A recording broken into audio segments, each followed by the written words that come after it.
అందరికీ good afternoon అండి. So ఇందులో ఆల్రెడీ ఐడీస్ ఉన్న వాళ్ళు కూడా జాయిన్ అయ్యారు. సో నో ప్రాబ్లం అండి. ఐడి ఎవరికైతే ఐఆర్సిటిసి ఐడి మీ దగ్గర లేదో, కొత్తగా రిజిస్టర్ చేసుకోలేదో వాళ్ళకి ఇది ఉపయోగపడుతుందండి. కాబట్టి జాగ్రత్తగా కొంచెం దీని ప్రాసెస్ అన్నది జాగ్రత్తగా చూడండి.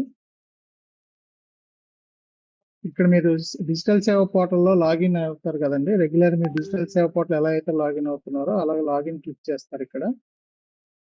ఇక్కడ మీ సిఎస్ఐడి పాస్వర్డ్ క్యాప్చా ఇచ్చి సైన్ ఇన్ అవుతారు.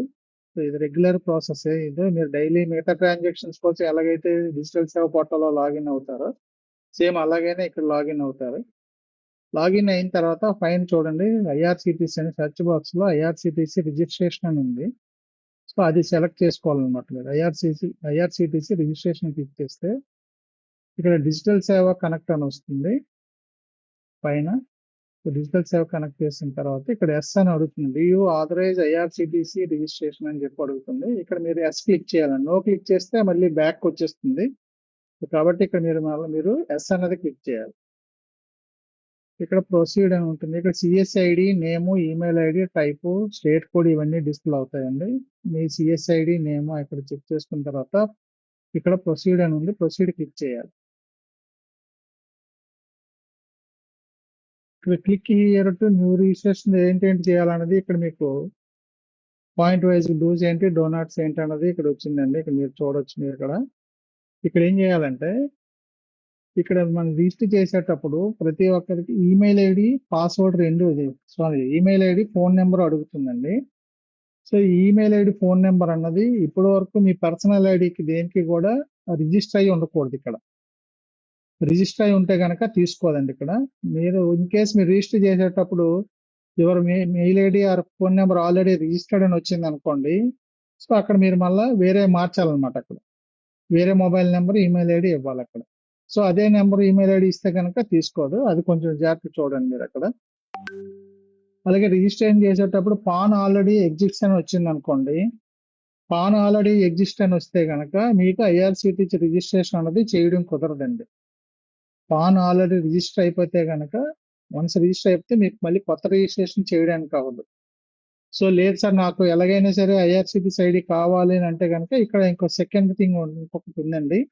ఏం చేయాలంటే పాన్ ఆల్రెడీ రిజిస్టర్డ్ అని వస్తే కనుక మీరు డిజిటల్ సేవ పోర్టల్లో ఆపరేటర్ ఐడి క్రియేట్ చేసుకోవాలండి. డిజిటల్ సేవ పోర్టల్లో ఆపరేటర్ ఐడి క్రియేట్ చేసుకొని ఎవరి పేరు మీద అయితే ఆపరేటర్ ఐడి క్రియేట్ చేస్తారో వాళ్ళ పేరుని మీరు ఐఆర్సిటిసి రిజిస్ట్రేషన్ అనేది అప్లై చేయొచ్చు. అంటే ఇక్కడ మాస్టర్ విఎల్ఈకి పాన్ ఆల్రెడీ రిజిస్టర్ అయి ఉంటే గనక మీరు డిజిటల్ సేవ పోర్టల్లో ఆపరేటర్ ఐడి క్రియేట్ చేసుకొని ఆపరేటర్ ఐడి మీద మీరు ఐఆర్సిటిసి ఐడి అనేది రిజిస్ట్రేషన్ మీరు చేసుకోవచ్చండి. ఇక్కడ అది సెకండ్ వన్. ఇక్కడ న్యూ రిజిస్ట్రేషన్ క్లిక్ చేయాలి. Click here to new registration అని ఉంటుందండి. Email ID, mobile number, pan number ఇచ్చి సబ్మిట్ చేయాలి. సబ్మిట్ చేసిన తర్వాత ఇక్కడ మనకి డీటెయిల్స్ వస్తుందండి. మీకు సిఎస్ఐడి, డేట్ ఆఫ్ బర్త్, పేరు ఇవన్నీ అడుగుతుందండి. ఇక్కడ mobile number, email ID, CC centre address. ఇక్కడ చూడండి రెసిడెన్సీ అడ్రస్, ఆఫీస్ అడ్రస్ అని 2 కాలమ్స్ ఉన్నాయండి. ఇక్కడ రెసిడెన్సీ అడ్రస్, ఆఫీస్ అడ్రస్ అని 2 కాలమ్స్ ఉన్నాయి. ఇక్కడ మీరు దీంట్లో ఏంటంటే డాక్యుమెంట్ అప్లోడ్ చేసేటప్పుడు అడ్రస్ ప్రూఫ్ అడుగుతుందండి. ఐఆర్సిటిసి ఐడి రిజిస్టర్ చేసేటప్పుడు పాన్ కార్డ్ ఒకటి, అడ్రస్ ప్రూఫ్ ఒకటి మనం అప్లోడ్ చేయాలన్నమాట. ఇక్కడ అడ్రస్ ప్రూఫ్ అప్లోడ్ చేసేటప్పుడు మనం చాలా మంది ఆధార్ కార్డ్ అప్లోడ్ చేస్తారు. ఆధార్ కార్డ్ తీసుకోదండి దీనికి. ఆధార్ కార్డ్ అప్లోడ్ చేస్తే కనుక మీ ఐడి రిజెక్ట్ అయిపోతుంది, మళ్ళీ అమౌంట్ వెనక్కి వచ్చేస్తుంది. సో మీరు IRCT registration only date of birth, voter ID card, driving licence, bank passbook, current bill, passport ఇవి ఏదైనా సరే యూజ్ చేయొచ్చండి, except Aadhaar card. Aadhaar card మీరు ఇక్కడ యూజ్ చేయడానికి లేదు. ఇక్కడ చాలా మంది రెసిడెన్స్ అడ్రస్, ఆఫీస్ అడ్రస్ అన్నది ఏం చేస్తారు, రెసిడెన్స్ అడ్రస్ దగ్గర హోమ్ అడ్రస్ ఇస్తారు, ఆఫీస్ అడ్రస్ దగ్గర మీ సిఎస్సి సెంటర్ ఎక్కడైతే రన్ చేస్తున్నారో ఆ అడ్రస్ అన్నది ఇక్కడ మీరు మెన్షన్ చేయడం జరుగుతుంది. కామన్ గా అయితే అందరూ అదే చేయాలి. కానీ ఇక్కడ ఏం చేయాలంటే మనం రెసిడెన్స్ అడ్రస్ కి మనం ఏం పెడుతున్నామండి, అడ్రస్ ప్రూఫ్ ఓటర్ ఐడినో, లేదంటే డ్రైవింగ్ లైసెన్స్ నో, లేదా పాస్పోర్ట్ నో, లేదా కరెంట్ బిల్లో పెడతాం. సో అందులో ఏదైతే అడ్రస్ ఉందో అదే అడ్రస్ సేమ్ ఆఫీస్ అడ్రస్ కి, రెసిడెన్స్ అడ్రస్ కి రెండింటికి సేమే మీరు ఎంటర్ చేయాలండి. డిఫరెంట్ చేయకూడదు. ఆఫీస్ అడ్రస్ వేరు కదని ఆఫీస్ అడ్రస్ వేరేగా ఎంటర్ చేయొద్దు. సో దయచేసి మీరు రెసిడెన్స్ అడ్రస్, ఆఫీస్ అడ్రస్ రెండు కూడా సేమ్ ఒకటే అడ్రస్ ఇవ్వండి. అక్కడ మక్కీకి ఇచ్చాలండి మీరు ఓటర్ ఐడి కార్డులో కానీ లేదంటే డ్రైవింగ్ లైసెన్స్ లో కానీ అక్కడ అడ్రస్ ఏదైతే ఉందో సేమ్ యాజ్ టీజ్ కి ఇక్కడ టైప్ చేయాలి. ఎక్స్ట్రా ఏది టైప్ చేసినా మళ్ళీ వెనక్కి వచ్చేస్తే డబుల్ రిజెక్ట్ అయిపోతుంది. ఇది గుర్తుపెట్టుకోండి. ఇక్కడ కొంచెం కేర్ఫుల్ గా ఎంటర్ చేయాలి.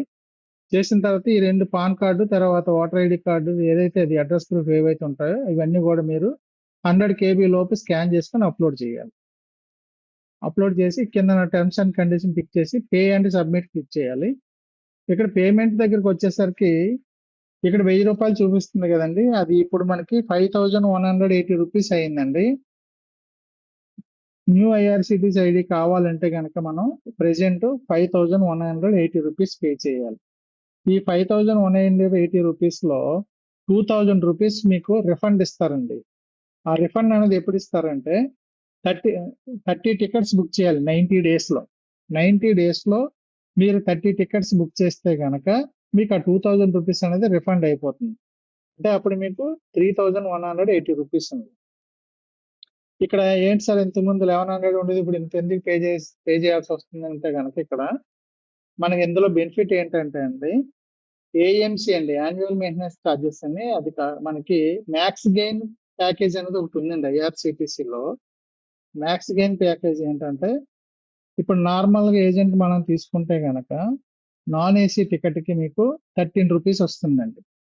ఆ టికెట్ కాస్ట్ 1000 రూపాయలు ఉన్నామండి, 10,000 ఉన్నామండి, 50 రూపాయలు ఉన్నామండి, ఎంత అయినా కానీ మనకు వచ్చేది నాన్ ఏసీకి 13 రూపీస్ వస్తుంది. 13 రూపీస్ మాత్రమే వస్తుంది. ప్రతి టికెట్ బుక్ చేసేటప్పుడు మనకి పేమెంట్ గేట్వే ఛార్జెస్ అనేవి ఉంటాయండి. పేమెంట్ గేట్వే ఛార్జెస్ లో ₹1 కూడా మనకి ఇవ్వరు నార్మల్ ఏజెంట్ కి. అదే కనుక ఇప్పుడు మీరు 5180 రూపీస్ పెట్టి మీరు ఐఆర్సిటిసి ఐడి తీసుకుంటే కనుక ఇప్పుడు ఫర్ ఎగ్జాంపుల్ టికెట్ కాస్ట్ 10,000 ఉందండి, మనకు వచ్చేది నాన్ ఏసీ 13 రూపీస్ వచ్చింది. ఆ 10,000 టికెట్ లో పేమెంట్ గేట్వే ఛార్జెస్ అన్నది మనకి ఇంచుమించుగా 100 నుంచి 150 మధ్యలో ఉంటుందండి పేమెంట్ గేట్వే ఛార్జెస్. సో ఆ పేమెంట్ గేట్వే ఛార్జెస్ కూడా మొత్తం మీకే ఇచ్చిస్తారు. ఇక్కడ టికెట్ 13 రూపీస్ వచ్చిన దగ్గర ఇప్పుడు 19 రూపీస్ ఇస్తారండి. ప్రెజెంట్ తీసుకుంటున్న ఐడియల్ కి అది బెనిఫిట్ అండి. సార్ ఆల్రెడీ మేము ఐడి తీసుకొని ఉన్నాం సార్, మాకు ఆ బెనిఫిట్స్ రావా అంటే కనుక వాళ్ళకు కూడా వస్తాయండి. ఎప్పుడు ఆ 2000 రూపీస్ మ్యాక్స్ గెయిన్ పాలసీ అన్నది మీరు రిజిస్టర్ చేసుకోవాలి, పే చేయాలి. పే చేస్తే కనుక మీకు ఆల్రెడీ ఐడి ఉన్న వాళ్ళకి కూడా ఈ ఛార్జెస్ అనేవి ఎక్స్ట్రాగా మీకు వస్తాయి అన్నమాట. అంటే ఎక్స్ట్రా ఇన్కమ్ అనేది మీరు సెక్యూర్ చేసుకోవచ్చు ఈ 2000 రూపీస్ పే చేసి.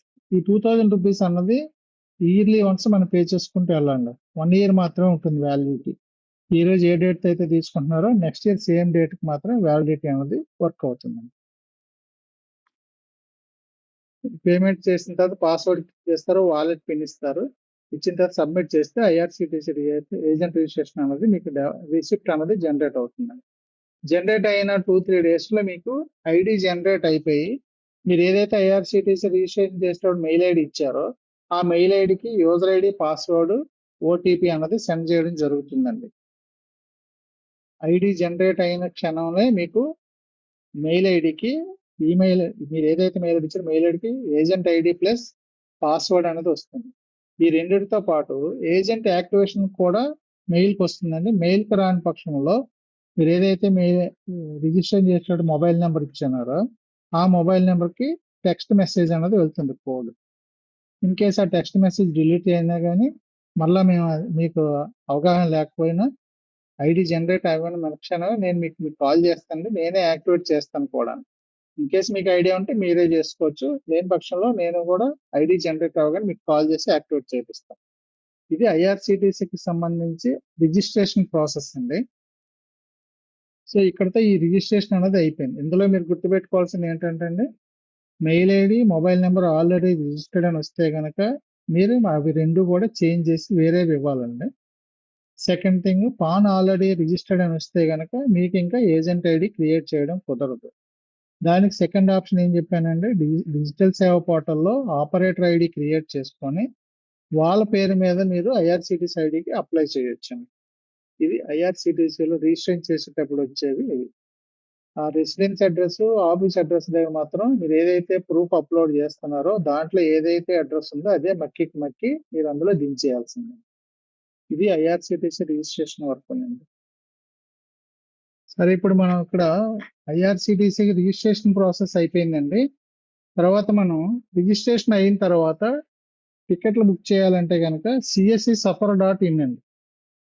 CSEsuffer.in వెబ్సైట్ లోకి రావాలి. మనం రెగ్యులర్ గా యూజ్ చేస్తున్న ఐఆర్సిటి సైట్ లోకి వెళ్ళి మన ఐడి పాస్వర్డ్ తో లాగిన్ అయితే కుదరదండి. దీనికోసం మనం సెపరేట్ గా ఐఆర్సిటిసి మన కంపెనీ వాళ్ళు CSEsuffer.in అనేది చేశారండి. దీంట్లోకి వెళ్ళి మాత్రమే మనం టికెట్లు బుక్ చేయగలుగుతాము. ఇక్కడ లాగిన్ క్లిక్ చేయాలండి. లాగిన్ క్లిక్ చేస్తే మన డిజిటల్ సేవ పోర్టల్ లాగిన్ అవుతుందండి. ఈ ఇక్కడ లాగిన్ అయిన తర్వాత మన అవర్ సర్వీసెస్ లో ట్రైన్ బుకింగ్ అని ఉంటుందండి. ట్రైన్ బుకింగ్ బుక్ చేసిన తర్వాత ఇందులో ఫ్రమ్ టు అనేది అడ్రస్ అన్నీ వస్తుందండి. మీరు ఐడియా వస్తుందండి మీరు టికెట్ బుకింగ్ అన్నది. సో నెక్స్ట్ మనకు వచ్చేసరికి బస్ సర్వీస్ వద్దామండి. బస్ సర్వీసెస్ లో 2 ఉన్నాయండి. CSE suffer bus, red bus అనే 2 ఉన్నాయి. సో మన రెడ్ బస్ లో కూడా బుక్ చేసుకోవచ్చు, CSE సఫర్ బస్సులో కూడా చూసుకోవచ్చు. ఈ CSE సఫర్ బస్ అన్న దాంట్లోనే బుక్ చేయండి. ఇక్కడ మనకి ఇది మన కంపెనీ చేసింది ఇది. సో ఇది CSE సఫర్ బస్ లో ఎయిర్ ఫ్లైట్ టికెట్ బుక్ చేసుకోవచ్చు, ఇందులో హోటల్ రూమ్ బుక్ చేసుకోవచ్చు, బస్ సర్వీస్ టికెట్లు కూడా బుక్ చేయొచ్చు. ఇక్కడ మీకు ఒక విషయం చెప్పాలండి, దీంట్లో ఐఆర్సిటిసిలో లేనిది ఈ ఫ్లైట్, బస్సు, హోటల్ కి ఒక ప్రత్యేకత ఉందండి. ఏంటంటే మార్కప్ అంటారండి. మార్కప్ అంటే మనం ఎక్స్ట్రా మనీ యాడ్ చేసుకోవటం అన్నమాట. ఐఆర్సిటిసి మనం యాడ్ చేయడం కుదరదు, అక్కడ ఎంత వస్తుంటే. కానీ ఇక్కడ మనం ఫ్లైట్ టికెట్ బుక్ చేసినా కానీ, బస్ టికెట్ బుక్ చేసినా కానీ, హోటల్ బుక్ చేసినా కానీ మనం ఎక్స్ట్రాగా అమౌంట్ అనేది మనం యాడ్ చేసుకోవచ్చు. బస్ టికెట్కి వచ్చేంత వరకు కూడా మాక్సిమం 300 రూపీస్ మీరు ఎక్స్ట్రా యాడ్ చేసుకోవచ్చు. ఫ్లైట్కి వచ్చేసరికి అది మీ ఇష్టం అండి. డొమెస్టిక్ 100 రూపీస్ నుంచి 500 యాడ్ చేసుకోవచ్చు. ఇంటర్నేషనల్ ఫ్లైట్కి అయితే 1000 వరకు మీరు మార్కప్ అనేది యాడ్ చేసుకోవచ్చు, మీ లోకల్లో డిమాండ్ బట్టి. సో మీకు ఇక్కడ air.csuffer.in లో అడ్మిన్ అనే ఆప్షన్ ఉందండి. ఈ అడ్మిన్ లో ఇక్కడ చూడండి, VLE flight markup, VLE hotel markup, VLE bus markup అని 3 ఉంటాయి. సో ఈ మార్కప్ అన్న దాంట్లో for example VLE flight markup చూద్దాం. అంటే మార్కప్ వల్ల ఏంటి బెనిఫిట్ అని అంటే, for example ticket cost, flight ticket cost ఒక 4000 రూపీస్ పే చేసి చూపిస్తుంది అనుకుందామండి. ఇప్పుడు మన మార్కప్ లో మనం ఒక 200 రూపీస్ పెట్టామనుకుందామండి. అప్పుడు టికెట్ కాస్ట్ మళ్ళీ చెక్ చేస్తే 4200 రూపీస్ చూపిస్తుందండి. కానీ మీకు కట్ అయ్యేది మాత్రం 4000 మాత్రమే కట్ అవుతుంది. కస్టమర్ కి మాత్రం 4200 అనేది చూపిస్తుంది అనమాట. ఆయన మనకి పే చేసేది 4200 పే చేస్తారు. ఈ ఎక్స్ట్రా మార్కప్ అనేది ఏదైతే చేశారో అది ప్యూర్లీ మీకేనండి. ఇందులో CSE కూడా రూపాయి కూడా వెళ్ళదండి. ఈ మార్కప్ అన్న దాంట్లో మీరు ఎంత అమౌంట్ యాడ్ చేస్తే ఆ అమౌంట్ మొత్తం మీకే. అందులో మన కంపెనీకి కానీ ఇంకెవరికి కానీ మీకు అందులో ఎటువంటి రూపాయి కూడా పైసా కూడా తీసుకోదు. అందులో మీరు 1000 రూపీస్ యాడ్ చేశారు అనుకున్నాం, ఆ 1000 రూపీస్ మీకే వితౌట్ కమిషన్ అండి నేను చెప్పేది ఇది. ఇది కాకుండా మీకు కమిషన్ వల్ల 200 నుంచి వస్తుంది. 170 to 200 వరకు కూడా మనకి ఫ్లైట్ టికెట్ కమిషన్ వస్తుంది. బస్ కి 70 to 100 వరకు కూడా మనకి కమిషన్ వస్తుంది. ఏదండి ఈ మార్కప్ కాకుండా నేను చెప్తున్నానండి. So for example flight markup click చేద్దామండి. ఇక్కడ ఫ్లైట్ మార్కప్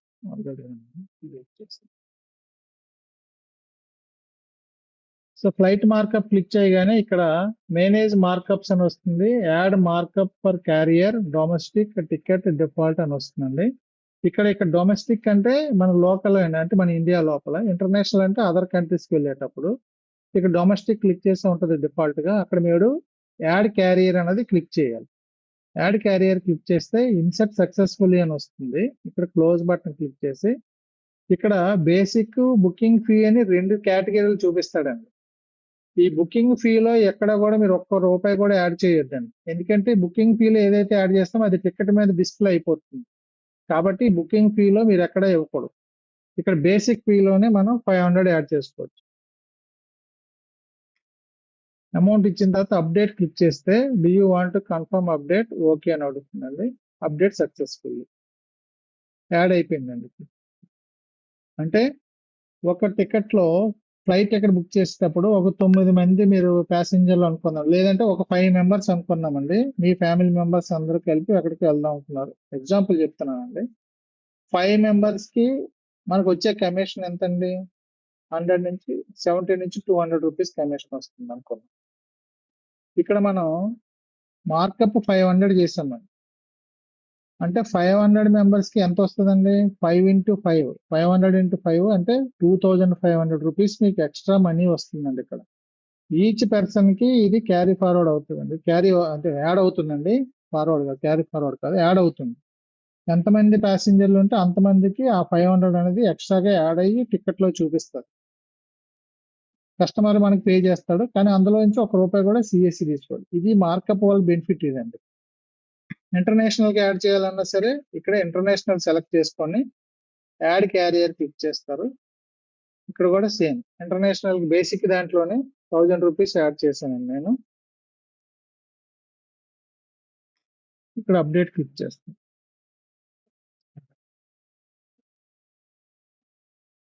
అది సో ఇప్పుడు డొమెస్టిక్ క్లిక్ చేస్తే 500 ఎక్స్ట్రా చూపిస్తుంది. ఇంటర్నేషనల్ ఫ్లైట్ బుక్ చేస్తే మనకి 1000 రూపీస్ అనేది ఎక్స్ట్రా మనకి టికెట్ లో చూపిస్తుంది.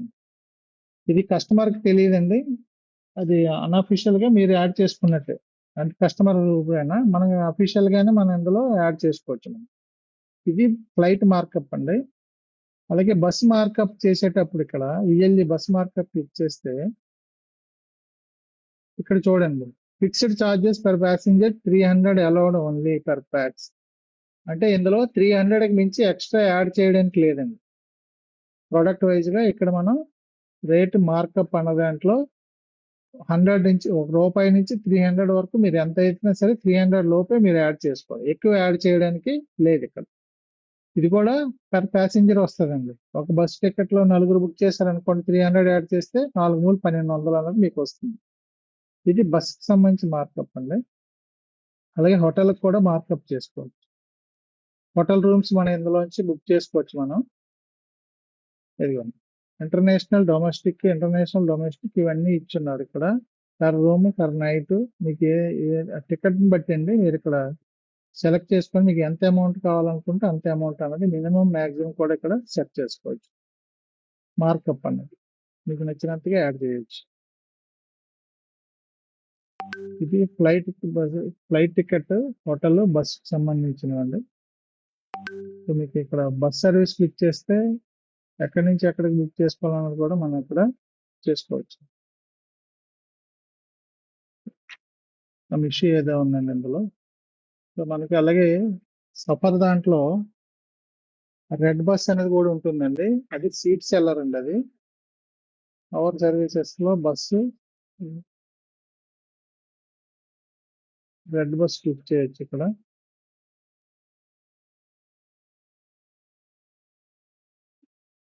సో ఇక్కడ కూడా మనం బుక్ చేసుకోవచ్చు.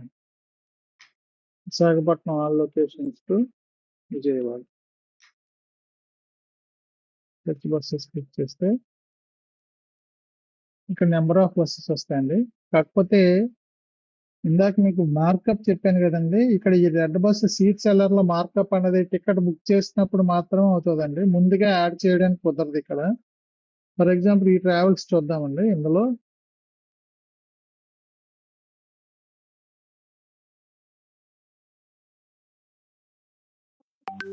ఇక్కడ ఏదో ఒక సీట్ సెలెక్ట్ చేద్దాం మనం. బెంచ్ సెట్ వరకు పెడదాం. Passenger details కొడదామండి.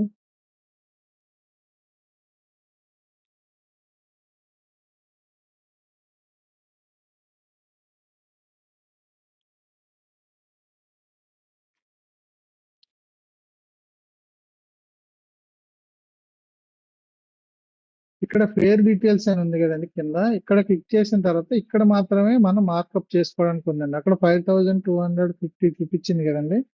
ఇంకో 250 యాడ్ చేసుకుంటే 5500 అనేది వచ్చేస్తుందండి. సో ఇక్కడ యాడ్ చేసుకోవడం అవుతుంది. ముందుగా యాడ్ చేసుకుని ఉంచుకోవడానికి అవుతుంది రెడ్ బస్ సీట్ సెల్లర్ లో. సో ఆ టికెట్ బుక్ చేసేటప్పుడు మాత్రమే మీరు అమౌంట్ అనేది యాడ్ చేసుకోవడానికి అవుతుంది. ఇదండి ఇక్కడ బస్ కి సంబంధించినంత వరకు. సో 2 ఆప్షన్స్ ఉంటాయండి అవర్ సర్వీసెస్ లో, bus CSC Safar bus, red bus ఈ రెండిట్లో ఎక్కడ బుక్ చేసినా పర్వాలేదండి మనకి. ఇన్ కేస్ బస్సు ఎప్పుడైనా క్యాన్సిల్ అయింది అనుకోండి సార్, బస్ క్యాన్సిల్ చేస్తే కనుక మీరు ఆటోమేటిక్ గా అది రిఫండ్ అవుతుంది 24 hours లోపు. ఇన్ కేస్ రిఫండ్ అవ్వకపోతే కనుక టికెట్ డీటెయిల్స్ పెడితే నేను వెంటనే అది అమౌంట్ రిఫండ్ చేపిస్తాను. 99.9% ఆటో రిఫండ్ అవుతుందండి మీకు 24 hours లో. ఇన్ కేస్ ఆ టైం దాటిన తర్వాత అమౌంట్ రిఫండ్ రాకపోతే నాకు ఇంటిమేట్ చేస్తే కనుక నేను అది ఫాలోఅప్ చేస్తాను. ఇక్కడ ఐఆర్సిటిసికి కొన్ని చెప్తానండి. ఐఆర్సిటిసిలో వెయిటింగ్ లిస్ట్ లో టికెట్ బుక్ చేశారు అనుకుందాము సార్. టికెట్ బుక్ చేస్తే అది కన్ఫర్మ్ అవ్వకపోతే కనుక ఆటోమేటిక్ గా టికెట్ క్యాన్సిల్ అవుతుంది, కానీ అమౌంట్ అనేది రిఫండ్ రాదండి. ఐఆర్సిటిసిలో టికెట్ వెయిటింగ్ లిస్ట్ లో బుక్ చేసిన టికెట్ కి ఆటోమేటిక్ గా క్యాన్సిల్ అవుతుంది, కానీ అమౌంట్ రాదు. అమౌంట్ రావాలి అంటే గనక మనం అక్కడ ఓటీపీ వెరిఫికేషన్ అనేది చేయాలండి. టికెట్ క్యాన్సిల్ అవగానే కస్టమర్ కి ఓటీపీ వెళ్తుందండి. ఏదైతే మొబైల్ నెంబర్ ఇస్తారో కస్టమర్, ఆ కస్టమర్ కి మొబైల్ కి ఓటీపీ వెళ్తుంది. ఆ ఓటీపీ నెంబర్ అనేది మనం ఈ సిస్టమ్ లో ఎంటర్ చేస్తేనే మనకి అమౌంట్ అనేది రిఫండ్ అవుతుంది. మీరు ఓటీపీ ఎంటర్ చేసిన 30 minutes లో లోపు మీకు అమౌంట్ అనేది రిఫండ్ అవుతుంది. ఇన్ కేస్ ట్రైన్ క్యాన్సిల్ అయింది అనుకోండి, దానికి ఏం ఓటీపీ వెరిఫికేషన్ చేయక్కర్లేదండి, ఆటోమేటిక్ గా అమౌంట్ అనేది మీకు రిఫండ్ అయిపోతుంది ట్రైన్ క్యాన్సిల్ అయితే కనుక. సో ఇది క్యాన్సిలేషన్ లో 2 types అండి, waiting list cancellation, train cancel. ఇదండి ఫారెక్స్ సర్వీస్. ఇదిగోండి sir, tour and travel packages లో యూనిమనీ హాలిడే అని ఉందండి.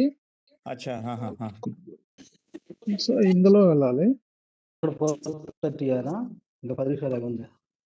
మేము కూడా పోయి ఓకే సార్. కరెంట్ రాదు.